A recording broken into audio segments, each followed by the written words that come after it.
বন্ধুরা, সব একসাথে সব খেতে বসছি। এদিকে দেখো মেয়ে বাড়ি আছে, স্কুলে যায়নি, বাড়িতে বই পড়ছিল বলে তো স্কুলে পাঠানো হয়নি। তো আজ কি রান্না রান্না হয়েছে দেখো, ওল ভাতে এটা, আর এটা হলো মাছের ডিম চিংড়ি মাছ দিয়ে পেঁপে আলুর একটা তরকারি।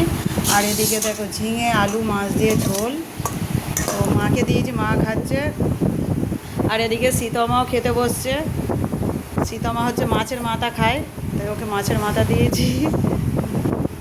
ওল ভাতে খাবে কেন? বাজে খেতে? বাজে না, একবার খেতে শিখলে আবার ভালো লাগবে তখন। তো শুভ দুপুর বন্ধুরা, শুভেচ্ছা রইলো, অনেক অনেক ভালোবাসা রইলো। আমি তো খেতে শুরু করছি, আর তোমাদের কী রান্না হয়েছে অবশ্যই কমেন্ট করে জানাবে।